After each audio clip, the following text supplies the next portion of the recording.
How's it going, everybody? It's Pilot Flame, and we are back with another FPL live stream. We're gonna start on a serious note here, actually. We obviously all saw the nonsense and stuff about the Super League that went on, and I thought it was pretty real. I thought that this could potentially be, the big six teams not being in the Premier League. All the stuff that we potentially thought. The trickle effect down on the fact that the football pyramid would be distraught. It didn't look good for a while, but this opened up the fans' eyes. I've been seeing it for a little while, thinking that potentially this could be a thing, and it wouldn't be great for football by any means. And I'm not saying that the new Champions League format's that much better either. It's the lesser of two evils at the moment. So we need to open our eyes. So I think it's time for change, and I think we need to see to call out the snakes, the culprits, where possible. And it starts from all the clubs that were basically involved, but more importantly, the clubs in our Premier League, because they're the ones ruining the game. It seems like the likes of Liverpool and Man United were heading this Super League thing. So Joel Glazer, Adam Glazer, the Glazer family, Ed Woodward was one of the main players, as well as Stan Kroenke from Arsenal and John W. Henry from Liverpool. Those are the owners. I'm not even going to call them owners because they're basic custodians. They should be privileged to be on top and being able to run these clubs, because those clubs will be there forever. And for always, they will not. They are not bigger than the clubs, and they're acting like there's some type of, big Joe Blow. Okay, cool, you had a lot of money, you stepped on a lot of people's toes, but the fans just aren't having it anymore. You are a custodian. You should be privileged to run such an established club of over 100 years of football heritage in the UK. We need your help as fans. So if you are in the UK and you're able to, go to protests, if you're able to even post things on social media, any part will do. I'm doing my part on Twitter anytime I see anything, because I don't live in the UK and I won't be able to go there for at least until COVID dies down. If you're able to go to these protests and want your voice to be heard, whether you're an Arsenal fan, United fan, Liverpool fan, Chelsea fan, Man City fan, at any one of the rallies, I know a lot of people are going to be taking a little stroll, a little bit of a late night walk down at around 6 p.m. In the general area of London, and they may happen to stop by, the Emirates, just to take a little gander what it looks like, and maybe if they meet some people there, they might help, loosen up their vocal cords a little bit, if you know what I mean. But if you can go down there, let your voice be heard. It stops here, and we have to get these owners out at all costs. They try to take what we love away from us, and as you heard at the beginning, just before the stream started, it's time to go! Get out, John W. Henry. Get out, Glazers. Get out, Stan Kroenke. Get out, get out, get out. Take your Super League, pack your bags, and leave football for good. You think you can come over here and do things that aren't the way they're supposed to be done in this country? Legislation needs to be made. These football clubs need to be protected. The fans are what made them, and without the fans, they wouldn't exist. So do your part as a football fan, because this, all this nonsense that Perez is talking about, the Real Madrid president, he still thinks that this thing can still happen, and I believe it still potentially can, but we have the possibility to stop it. We stopped it in the first place, and we can make sure that it doesn't happen at all. Talk to your MPs, talk to your local government bodies, protest, post things on social media. Make sure if you do go to any form of protest or anything like that, socially distance and wear a mask. I got my second vaccine shot today, and if I could go to these protests, if I was in the UK, I would be going to the one at Arsenal if I could. I would be going to the one at Man United. I'd be going to the one at Liverpool. I would literally be hand in hand with my rival clubs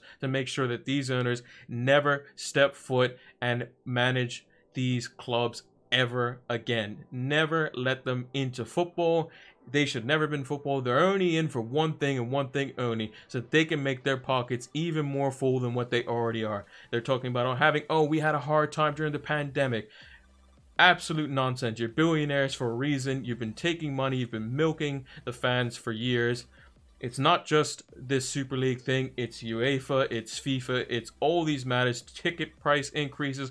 All that amount of nonsense. Paying $15 for Burnley versus Fulham and stuff like that. Absolute nonsense. These owners are a part of it. They are part of starting up a Super League. Get out. Get out. Get out. It's time to go! Right. Now that rant's over, and you can see that obviously football is for the fans, we can start the FPL stream. So yeah, let's see how we did.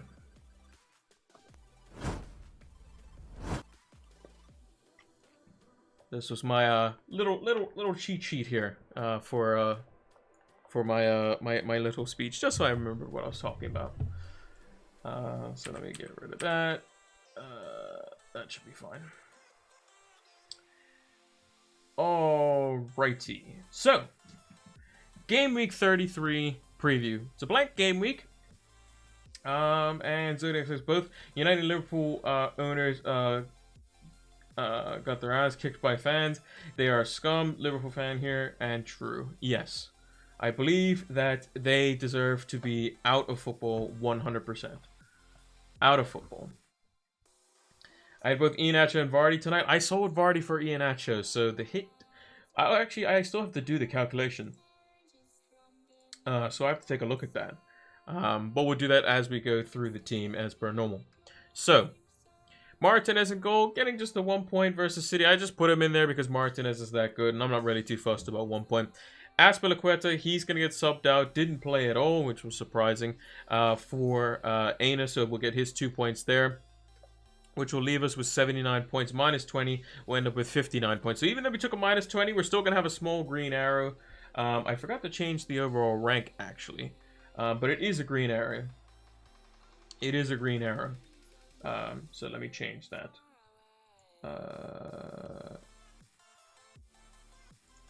There we go. I don't know what the rank is, but I'll change it later. Yes, I did take a minus 20. That's why it says last, if you see over, which way? That way. That side of the thing, it says last transfers last week was 6. But yes, I did take a minus 20. So yeah, those transfers, if you didn't know, was Cody, Masuaku, Vidra, Iheanacho, Salah, and Lingard. And they came in for Vardy, Wilson, Saka, Rafinha, Target, and one other defender. Who's my other defender? Cresswell. So, yeah. So, Cresswell... Actually, we'll do the calculation now that I'm thinking about it. Yeah. And then we use the triple captaincy chip. So, overall, I think I was slightly down. But, yeah, we'll do the calculation here. So, I'm going to put it right here because it doesn't really matter on those two players. So, who would we would have played? I understand every transfer besides Vardy. Well, I had to get rid of Vardy to bring in Salah. That was the only reason why I got rid of Vardy. He was the... I didn't want to get rid of Fernandez. I didn't want to get rid of Son. I didn't want to get rid of Kane. And Vardy was the only one that I could have got rid of. I had Vardy for his 13-pointer when he got 3 assists. And then... Or was it 13 points? It was something like that. And all the other times I had him since the double game week. And game week 25... He only got 2 points. So I took him out. Yeah, he got a golden assist. Cool, that's fine. So I think he's going to end up with 10 points because he's ending up with 1 bonus point. So it's minus 10 for Vardy.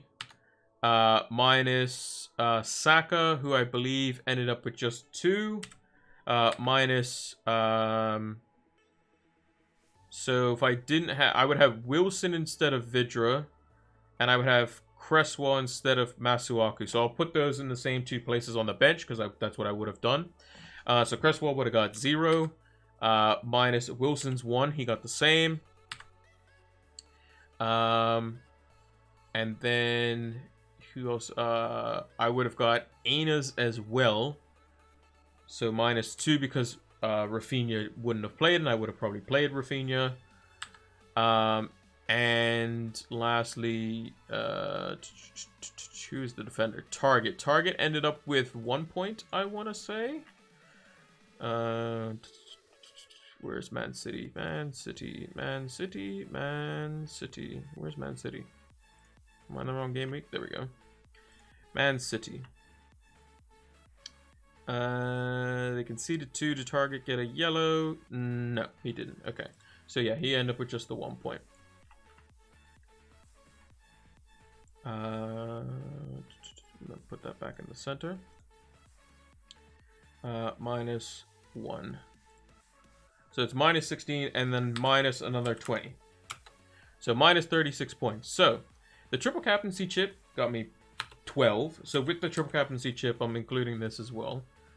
Got me 12. Iheanacho got me 6. Lingard got me 7. Cody got me 7.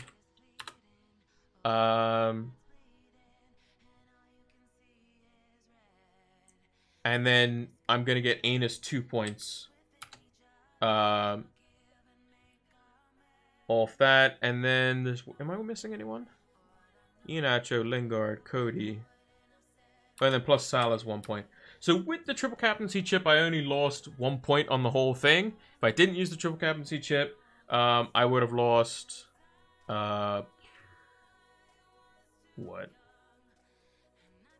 It would have been 13 points overall, but you know, there was merits to also not use it. But basically, I used it so that I could basically restructure my team. So in that sense, I kind of used the triple captaincy in a wild card. Yeah, so I have a much better team, like you say, Zodiac. Much better team. I think it's definitely definitely worth it. Now they're a much better team. Got Lingard, got Salah, got Iheanacho, and also another thing is that I can easily just swap Kane out for Vardy for this week. See what Kane's injury status is, because he potentially could be going down in price tonight. And that would allow me to get Kane back in 1, which is nice. So I might just do that. And it also allows me to field a much better team. But looking at the players, so Cody, again, clean sheet bonus point, fantastic. Lingard, getting the penalty was nice. I was nervous when he was taking it. Jota, 3-pointer, not terrible. Wasn't pictured in training, so that's a little bit worrying. But we don't worry about that too much. We have players that can come in. Salah, just the 1 point off the bench, but he'll definitely start. Fernandez, just the 2 points. I expect him to get more versus Leeds. Son and Kane, the whole captaincy. Captain Son, Captain Kane, didn't matter. It ended up being the same.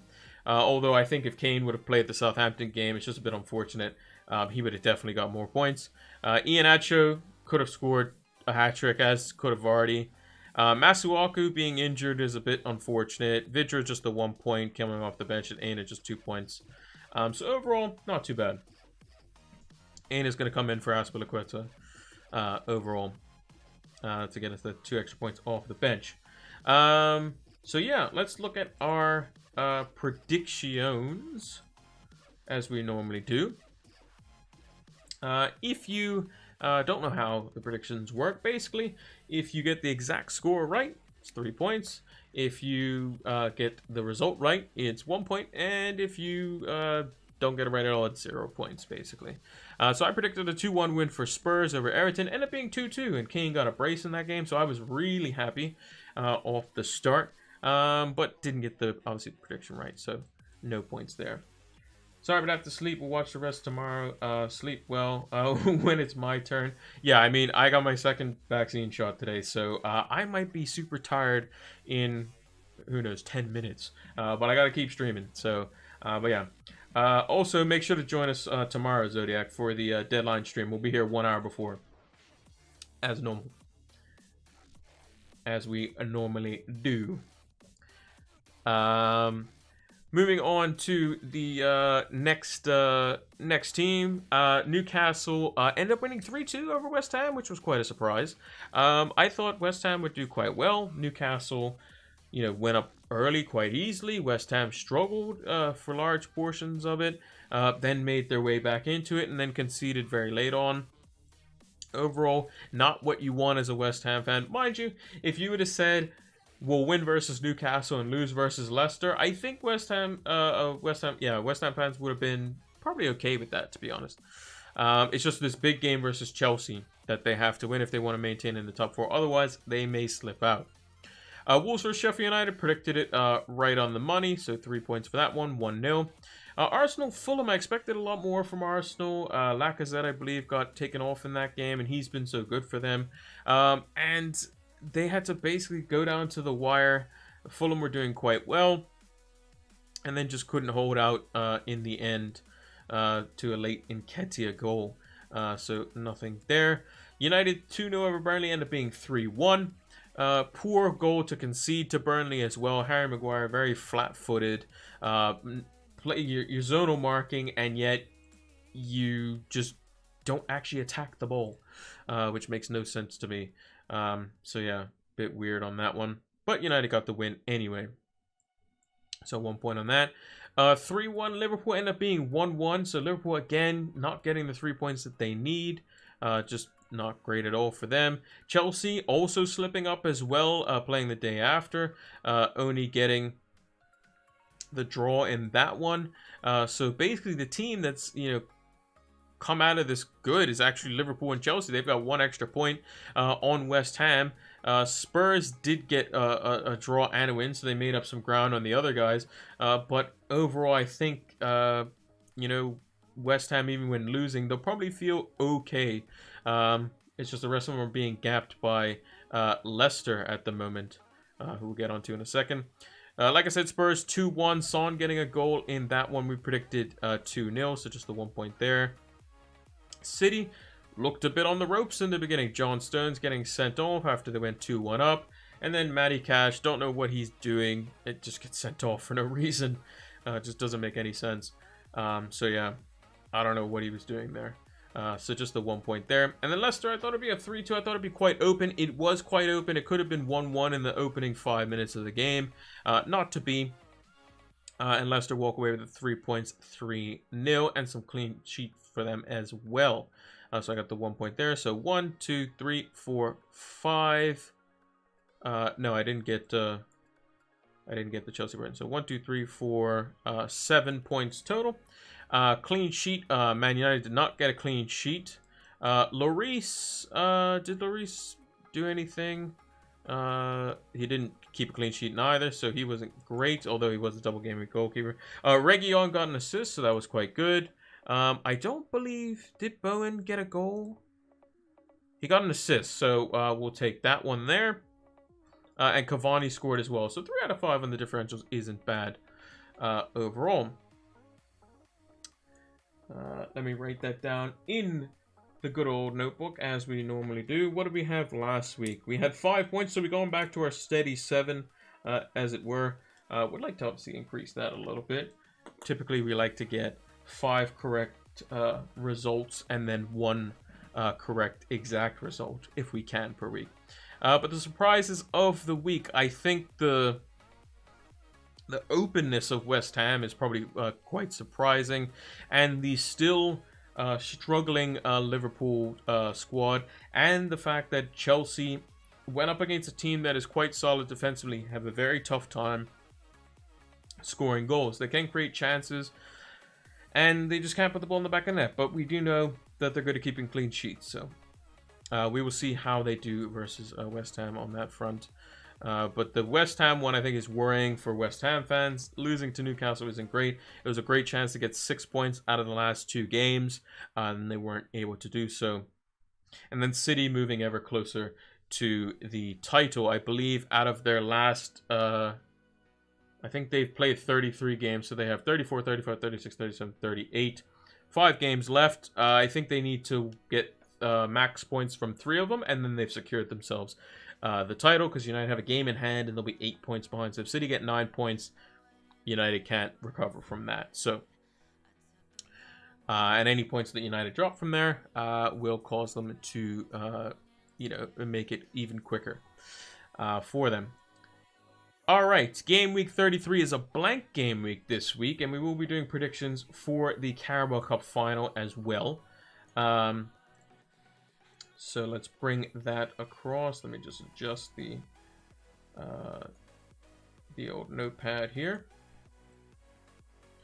So,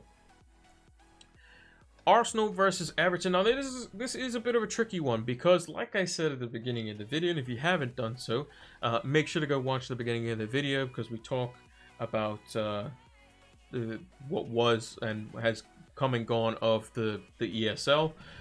So make sure to check that out. I'm also going to create an actual video of it and then post it and put it as the Prime video on the channel. So anytime somebody goes on the channel, that'll be the first video that they see because it's an important topic. But yeah, there could be disturbances, I'll say, pre-match at the Emirates. I won't go any further than that.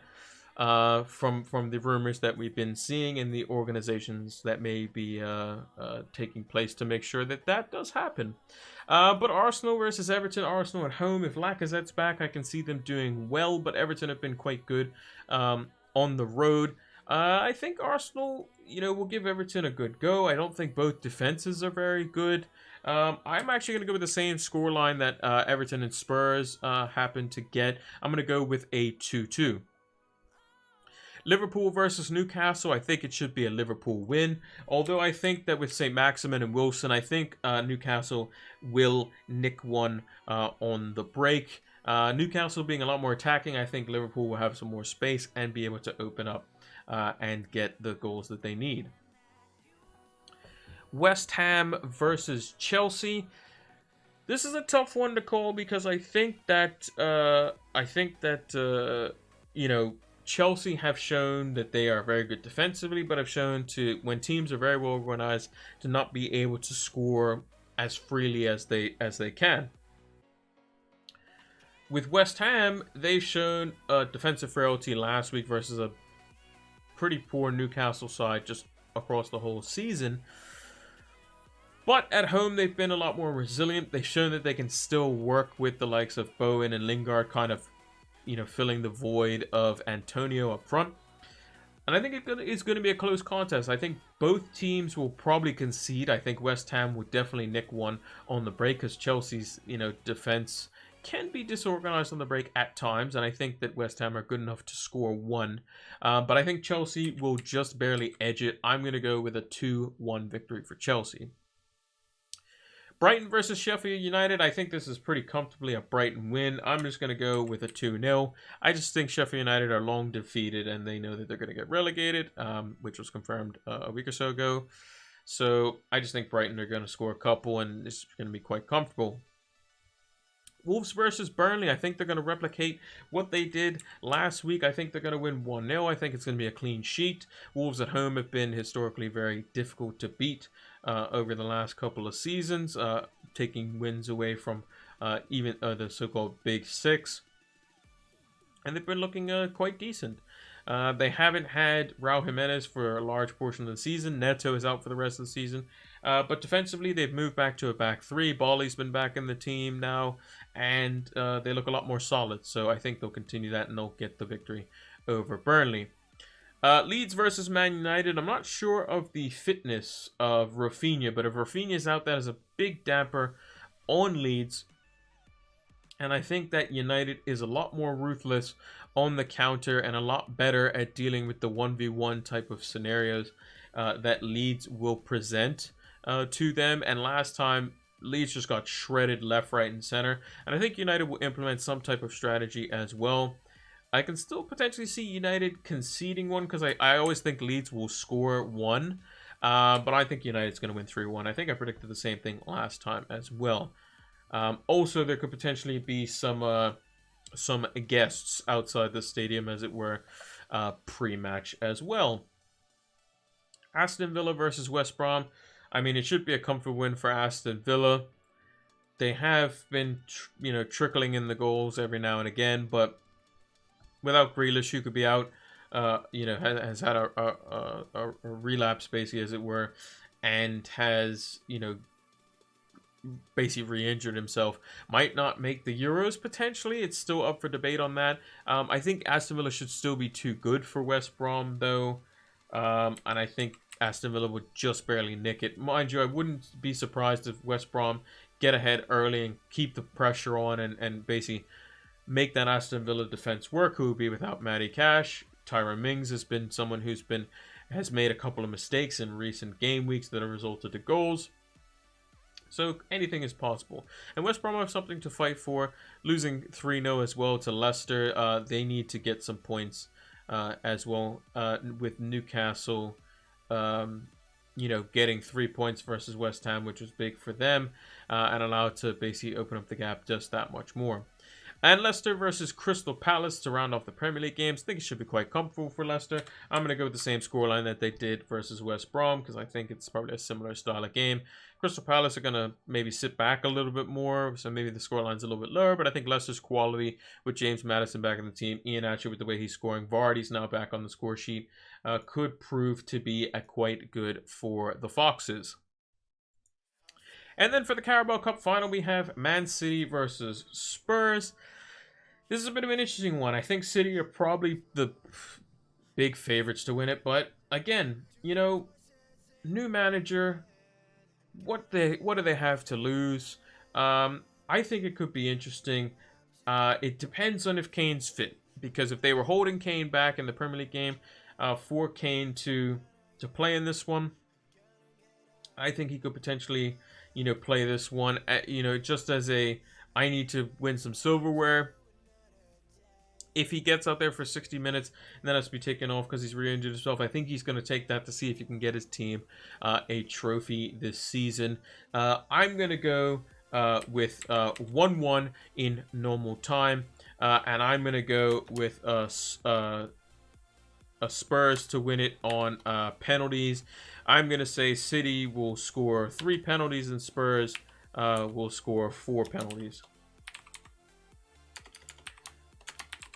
So that's the prediction I'm going to go for. I think it's going to go to penalties and Spurs are going to win. Moving on to the clean sheet differentials. I think clean sheet this week is pretty straightforward. A Brighton defender, if you have one, is probably the most likely. I think with the likes of Ben White having been sent off in the last game, Veltman is a assured starter. Dunk's definitely going to be a assured starter, as always. Dan Burn could come back into the fold, as well as a center back and a back 3. And just seems like a pretty easy clean sheet. You need a defender for a one-off, or you're on a free hit, which is what a lot of people are potentially doing for Gameweek 33. I'm personally still saving mine. That's the last chip I have left. So I'm going to save that for the potential blanks in 36 or 35, whenever they're supposed to be, with the reshuffle of fixtures to allow fans back in the stadium. And goal, Sanchez. It just makes the most sense. 3.5% owned. Great differential pick. He's got Sheffield United away against a team that's in 20th and has been basically the whole season. Just think it's too easy to call. To be honest, I think it should be quite straightforward. If you have a cheaper goalkeeper, I personally, if I was on a wild card when everyone was wild carding in 30 and 31, I would have potentially gone with, the Mendy Forster thing was like kind of a thing that everyone was going for. I potentially would have gone with Sanchez, paid that little bit extra just for somebody who I know had a couple of good fixtures here and there and could have rotated well as well. In defense, Castagne, someone who I have liked all season when he's been fit. When I have brought him in, he hasn't done well because he's gotten injured for me or hasn't gotten the clean sheet. But tonight, getting some bonus points, getting an assist, getting a clean sheet. And they have Crystal Palace, I think Crystal Palace, Newcastle, and Southampton in the next 3. 4.5%. I think it looks like a good shout, and he looks great going forward. So I potentially could be bringing him in. But I don't see how the way that money's going to work, because I don't have any defenders really that I would like to get rid of. Would I like to get rid of Azpilicueta this week? Yeah, maybe. But the thing is, if I do that, then I might not be able to field 11, and we'll see that in just a bit. But But I like Castagne nonetheless. Sadio Mane, he's just over 5%. We like to keep it 5% or less as well.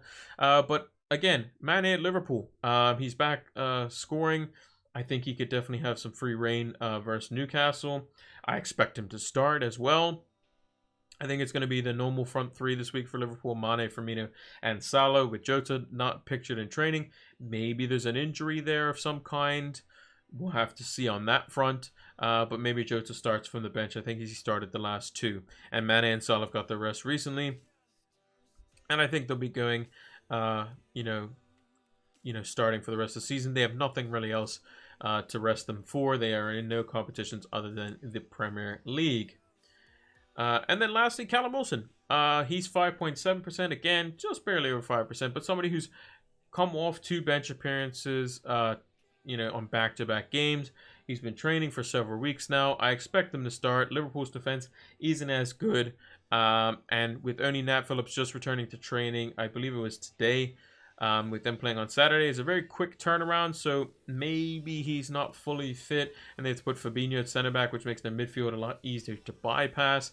And I think Wilson could be quite good. I had him in. I took him out basically immediately because I was like, just can't be bothered.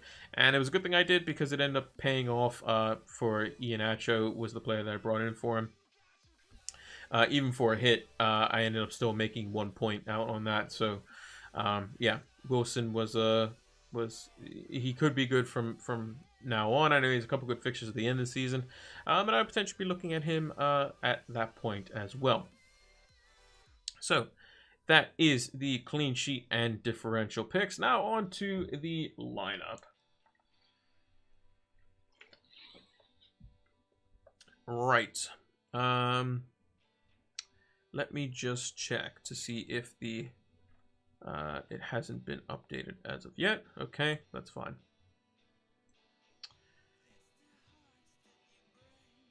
Let me also change, because I don't know what my overall rank actually is. I forgot to change that, so I will put an asterisk next to that as well. So, this is the team as it currently stands. So, we have a bench full of players that aren't playing. So, Fulham, if you weren't aware, Fulham, Southampton, Man City, and Tottenham Hotspurs are not playing in this week at all. They do not have a fixture.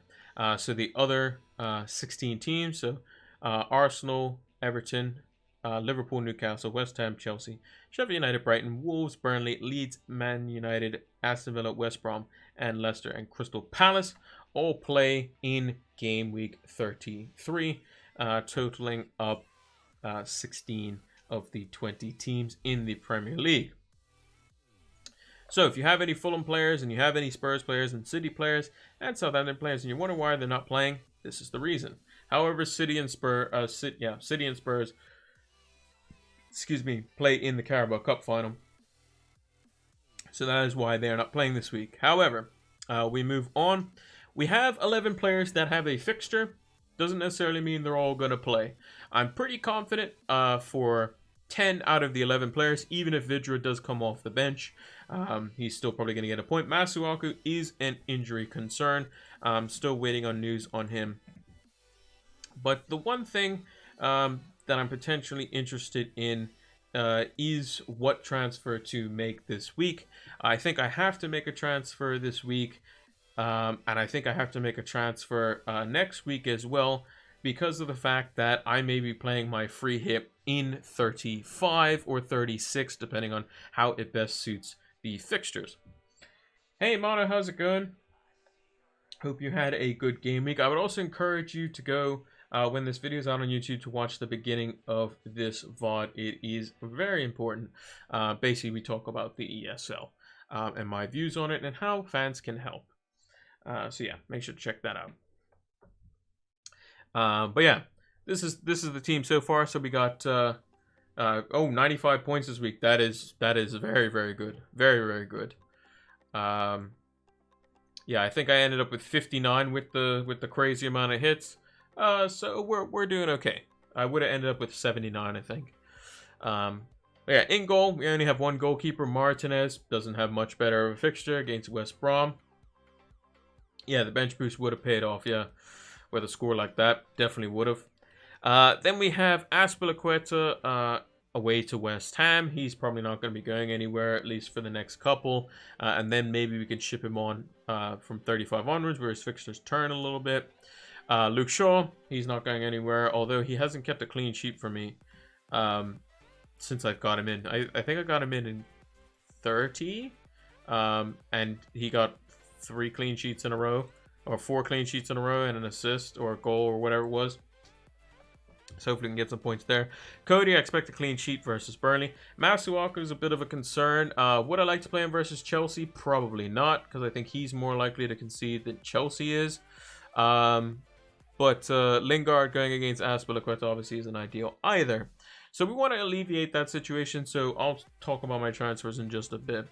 Jota, he's not going anywhere, even though he wasn't pictured in training, but that could just be the admins doing whatever admins do. He's definitely going to be in the team. If he's injured, he's injured. Nothing really you can do about that.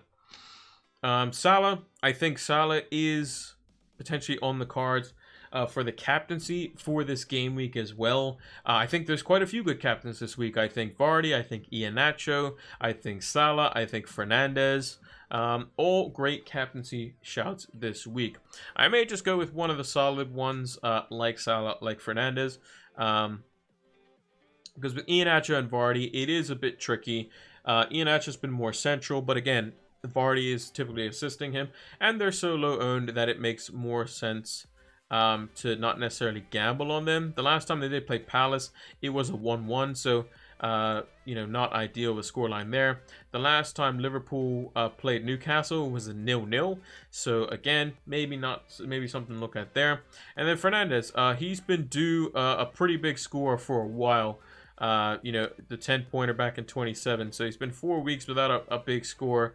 I think it's potentially against Leeds. So maybe I'll actually shift the captaincy to him for the time being and leave it on him. And then we have Vidra versus Wolves. Again, I expect him to probably get 2 points if he scores. I just have to hope that Cody scores down the other end. That'd be nice. Off a set piece and it's a 1-1 or something like that. That'd be ideal. I expect him to get 2 or 1 points. He's just in there because I knew that he was a player that was quite cheap, could play during the blank in 33, and he's just probably going to ride the bench most games. Burnley don't really have that great of fixtures. Sheffield United on the last day. Will I even have him by then? Probably. So we'll see. Have you any update on the injuries for Kane and opinions on swap out for injured Lacazette? Kane, I don't know, and Lacazette, I think is supposed to be back for this week, but I'm not sure. I would say just if you can sit tight and you have the funds to do pretty much whatever you're thinking about doing, I would say wait until Fantasy Football Scout releases their injury news video. Was Lacazette just red flag? Let's actually check that. May 2nd. Oh, maybe he's okay, so he is injured. I think if you can, maybe I would say potentially hang on to him, because if he's back for that next fixture, it's Newcastle, so it is a good fixture. If you can get away with it, but again, team space is going to be a bit tight. There's going to be a lot of players that aren't playing this week. I'm not sure what your whole team looks like or how many players, assuming Kane's fit, how many players you can actually field. Like Kane doesn't even play this week, so you would only have one forward, I guess. So if you have Lacazette and Kane, well, Kane's blanking, and then Lacazette's not playing, then who knows? Maybe think ahead for the double game week, so Watkins or DCL. I would say Watkins is probably the best, just because that Aston Villa have a double game week, and that's why I've been keen to hang on to the likes of Martinez. I got rid of Target, but that was just because I don't think the double is as good for defense, and maybe I can move more into attack, whether it be a forward or midfielder. Like I was thinking maybe Grealish, but if the double is just not great, like let's say in 36 it's like Man United at home, Everton at home, probably not really want to go there for Aston Villa, to be honest, but we'll see. DCL, I'm not sure the fitness of. I think Ancelotti may have said that he was back in training, or he was back. So maybe that's a route to go as well.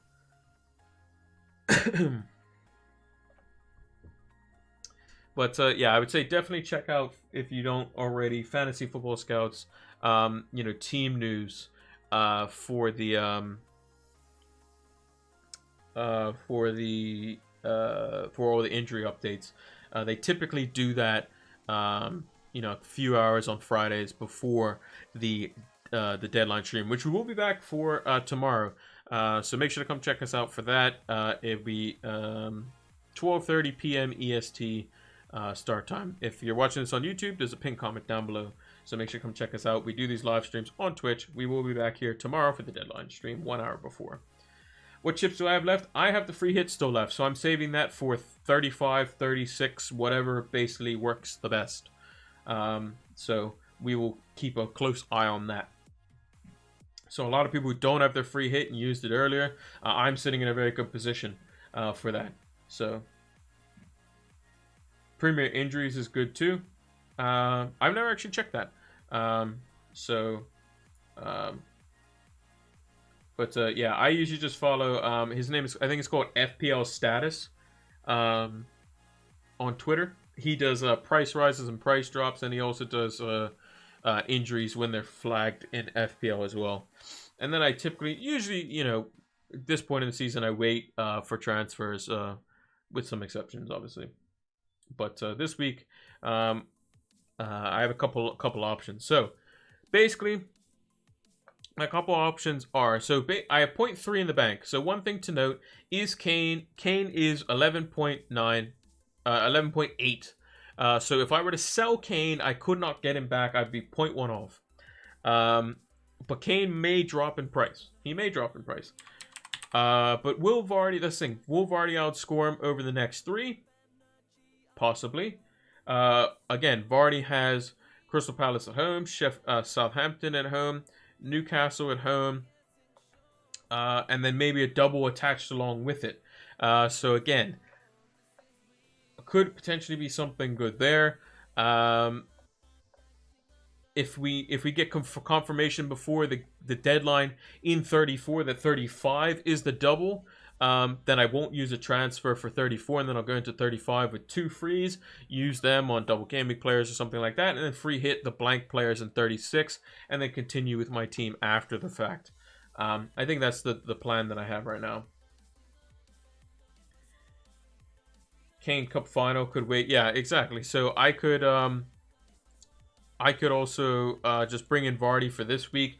If Kane gets injured, is still injured for that cup final, then maybe it's not necessarily worth bringing him in. Maybe he's still permanently injured. And the only real game that I would think Kane is probably gonna do well enough is probably Sheffield United. I think Leeds is more of a Son type of fixture. Wolves have been looking quite good defensively, and they have done good against the teams in the past. Son, obviously, only a 1-1 there. Then they also have Aston Villa, who, if they had Grealish, I would say they could probably put up a fight, but again, not ideal. Son didn't even play in that game. I believe Kane scored in that game. But yeah, so one of the transfers I could do is just Vardy back in. I got rid of him last week. Put him back in, keep him in there. He's got Crystal Palace at home. If he does well, then we keep him for the next 2. I had originated on keeping him the whole time, but with Kane, potentially out for the final, or maybe he re-injures himself in the final. I don't know. If he goes down in price, then I can get him back in 1. If not, I'll have to miss out for him versus Sheffield United. But then I just have to hope that Vardy does well versus Southampton away, which he very well could. The last time they played Crystal Palace, it was a 1-1, and Vardy only played 24 minutes. I think that was during the Christmas period. So we knew he wasn't going to play that much there as well. Maybe that's why it was only 1-1. And the last time they played Southampton, they won 2-0. Quite comfortably, so maybe he gets on the score sheet there.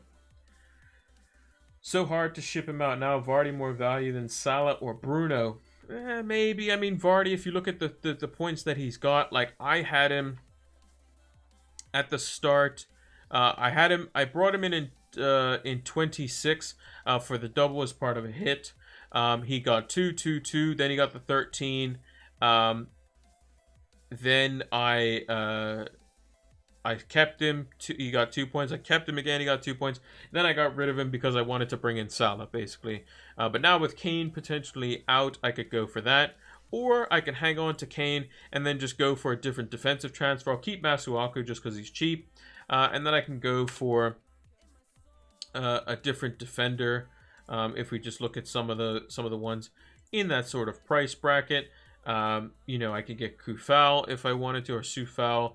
I could also maybe get someone, maybe Lindelof for Man United, possibly. It's probably not great, though. Veltman is someone that I'm potentially looking at as well, as just a cheap alternative against Sheffield United, and Wolves could be quite good in 33 and 35. It would mean I wouldn't have to play Azpilicueta in 35 versus Man City, and I could play Shaw versus Villa away, and then I could play Cody versus Brighton at home. So again, would be okay there as well. Rob Holding as well could be good. Again, Everton at home is not ideal, but I like the Newcastle and the West Brom fixtures, as well as the Crystal Palace fixture in 37.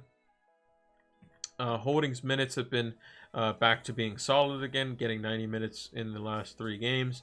But I think that could be due to the fact that Arsenal have some injuries. So Tierney's been injured. David Luiz is back in May. So maybe he keeps his place there. And he is quite cheap. So again, it's either going to be Aina's going to make way. I think I'll keep Masuaku just because he's cheap. And I don't think he's out for that long. Aina could make way, or Kane would make way. One of the two. I'm not entirely sure what the plan is as of yet. I like the Vardy move because even if I can't get Kane back, then I just have to go for other alternatives, and I think Kane might go down in price as well. So, but I'll have to check that later on. I like the more of the attacking move. I think that Leicester have been doing quite well, and they'll definitely want to make sure that it's comfortable going into the last few games of the season. They want to be going into this Man United away game and this Chelsea away game with at least a 1 fixture gap, at least. So if they lose to United, even though they beat them already this season in the FA Cup, let's say they get a draw out of United. Okay, they lose 2 points on that front. Let's say they draw to Chelsea. Well, Chelsea doesn't gain any ground on them. So it would be up to Spurs and Liverpool to potentially catch them. And then they have Spurs, who are a team that potentially look to catch them. They're up against them, and I think Leicester are good enough to beat Spurs. So I think they want to go into this United game at least 4 points, and the way they do that is they win these 3 games. And I think I can definitely do that. So we will see how that goes. It's just the fixtures versus Salah rotation for the price too. Well, Salah's not going to get rested for the rest of the season. That was the one rotation for him. I think that's fine. And I think he's going to play versus Newcastle because he's rotated. He's playing on a week-to-week basis now, pretty much, except for the midweek one versus West Brom. He's going to play. I would bet he's going to play every game for the rest of the season. He will start every game for the rest of the season. And even if he comes off the bench one of those games, which I don't seem to be very likely, I think that he's going to do well. Newcastle, Southampton, West Brom, Burnley, Crystal Palace, all great looking fixtures. And then Man United, is going to be tough. I think it's tough for both teams, but they're going to need to win games like this if they want to get into the top 4. They have to beat United, basically, which favors United, but it also favors an open style game, and you don't know what's gonna happen on that front. If they want to beat United, they're going to have to retain the ball a lot. They're going to have to be more open, which means United are going to potentially be looking for more of the counterattack. Could be interesting. I have to think differently as I have no free hit left. Yeah, and that's another thing. I don't think we know exactly what the schedule is going to look like. If I just bring up, where is Ben Krellin on Twitter. So if you don't know, Ben Krellin is the fixture guru for FPL. So basically what he's saying, he's 70% sure this is what the schedule is going to be like. So I'm just going to bring this over here. See if we can see that. So let me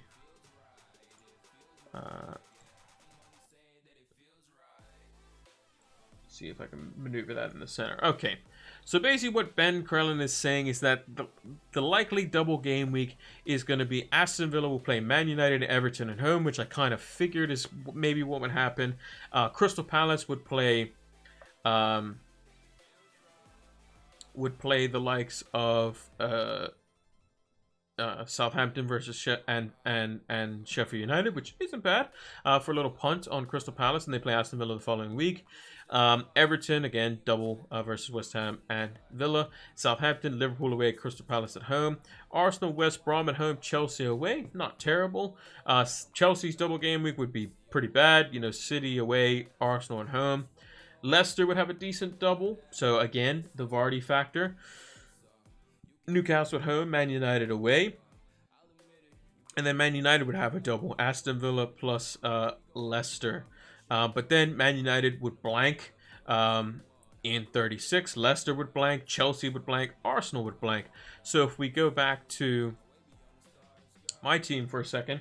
So the teams that would blank would be Arsenal, Chelsea, Man United, and Leicester in this situation. So I would have Azpilicueta would be out. Shaw would be out. Fernandes would be out, Iheanacho would be out, and Vardy would be out. So that would be, what, 6 players? But I could also free hit in that week where some people can't.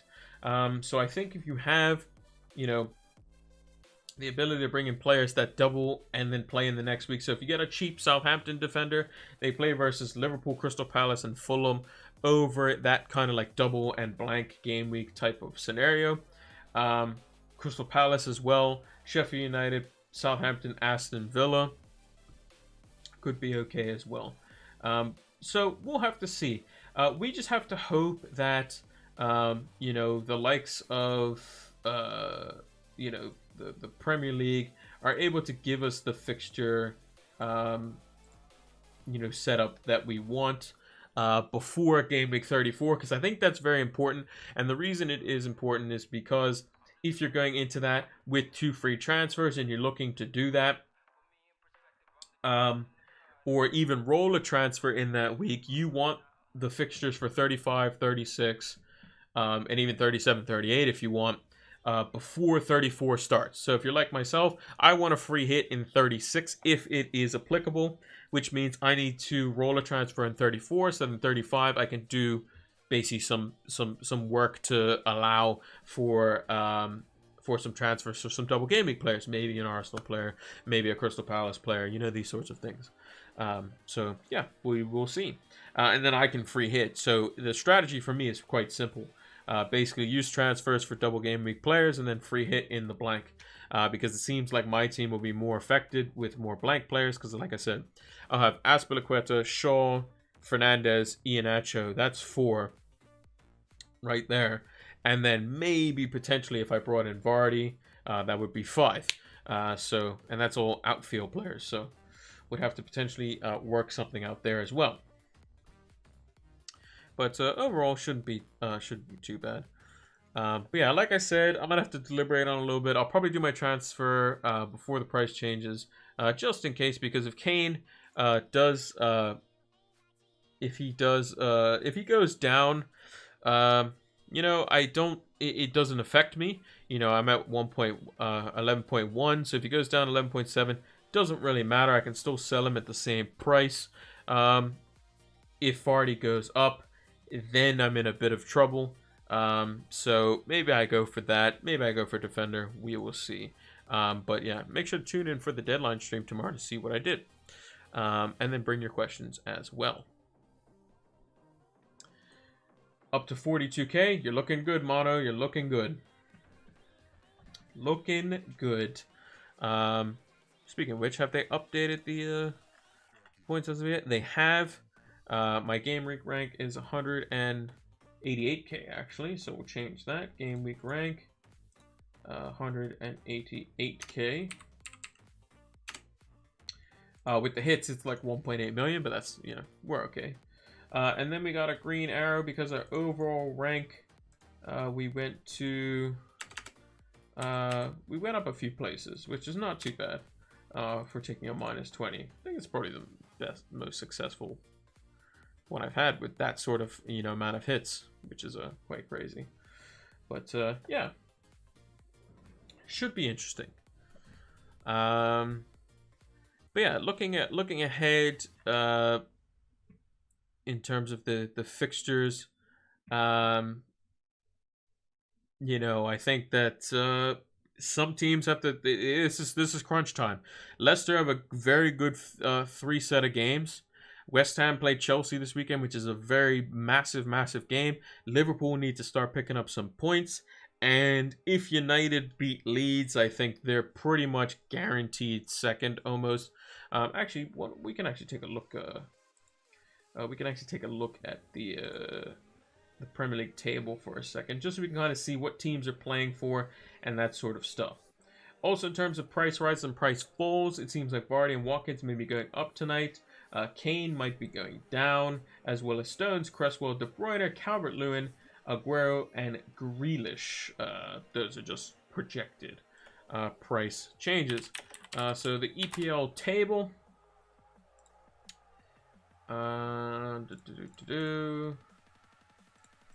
EPL table. Right. There we are. Bring that across, see if I can maneuver it in such a way so that you can all see it. There we go, so it's all centered. So if we're looking at players that are potentially have something to play for, so United, they're 7 points clear of Leicester, same number of games. So by the time United play Leicester, if they're still 7 points clear, they basically just need 2 points with their goal difference as it stands, and they're guaranteed second. But I think if, you know, United beat you know, Leeds, and then Leicester beat West Brom, it's still going to be the same. It's still going to be 5 games left with a 7-point gap. So basically 3 wins out of the last 5, United guarantees second, but I think they're pretty much safe. They're 11 points ahead of Chelsea. So with 6 games left, it's going to be quite interesting. So what's the calculation on that? So with, because Spurs have played 33, whereas Liverpool, West Ham, and Chelsea have all played 32, whereas Everton's played 31. So I think that United would need, so if it's 11 points, that's 3, that's if they have 4, they basically have a 4-win advantage, as it were. Which means if United win their next, if United win their next 3 games, they're through. Or if it's 2 wins and a 2 wins and a draw, I think they're okay. But again, Chelsea play West Ham, so somebody's falling off out of that race. And then United also play. Who do United play at the end of the season? They play Leicester, so they can knock them down a peg as well. And we also play Liverpool as well. So could be interesting. But you never know what could happen. I mean, the start of this week was pretty mental. Thought there wasn't going to be more FPL. And then it ended the 48-hour period of just craziness with potentially Conor McGregor buying Man United, which was interesting. So yeah, we shall see on that one. But this is the team as it stands. We've got basically a bunch of players that are blanking on the bench. We got Martinez in goal. We have Azpilicueta, Shaw, Cody, Masuaku, Lingard, Jota, Salah vice captain, Fernandez captain, Iheanacho, and Vidra. The 2 potential transfers I'm looking at is either Masuaku out for the likes of Veltman or Holding, or Kane out for the likes of Jamie Vardy. I like the Vardy transfer back in. He's redeemed himself. He's gone off the schneid, as it were, finally getting a goal after I think it was 8 games. So maybe we bring him back in. Maybe we keep him. And maybe Kane's still injured. We don't know. But we'll have to see. On that one. Because I can always bring Kane back in, and Kane has been on fire, but again, those ankle injuries can potentially rattle him, as it were. And if he's not, if he's not in the Carabao Cup squad at all, then that could be, that could be massive. I mean, I know he plays Sunday and then Sunday the following, but that's not looking good for his chances for the following Sunday either. But I expect him to be in the Carabao Cup lineup, and if he re-injures himself, then it's definitely a good move to get him out. But I think a 1 week off, if I could bring in Vardy and then bring Kane back in for Sheffield United at home, that would be ideal. But we will see. So yeah, let's move over to the big screen. All right. So yeah, if you didn't check us out at the beginning of the stream, make sure to check out the VOD when it goes over on YouTube as well. We talked about how the Super League could potentially affected our FPL, basically. And we talked about all the owners or custodians, as I call them, because they are not owners. They're just people in place of people who should be running those clubs. And yeah, as we said at the beginning of the stream, for all of those people who have betrayed their clubs, It's time to go! So yeah, make sure to check that out. I will be putting that as a separate video at some point on the channel as the main channel. Like I said, if you can do anything, whether it be social media, making your voice heard, at these protests or at these rallies, as it were, as long as you're doing it peacefully and as long as you're doing it in the good spirit of football, we all have one common goal. We're all fighting the fight against diminishing the game that we love, and as long as you socially distance and wear a mask, basically, I'm in for it. I'm going to do my part. We hope you can do yours. Football fans, we want to keep the beautiful game that we love. And yeah, we want to keep that alive. Football is for the fans. But yeah, I'll be back tomorrow here on Twitch for the deadline stream. There'll be a pinned comment down below to give you the exact, the link and the time. I believe it's 12:30 p.m. EST. So make sure to come check us out for that. So make sure to give us a follow on the socials. And yeah, we'll be here for the deadline stream tomorrow.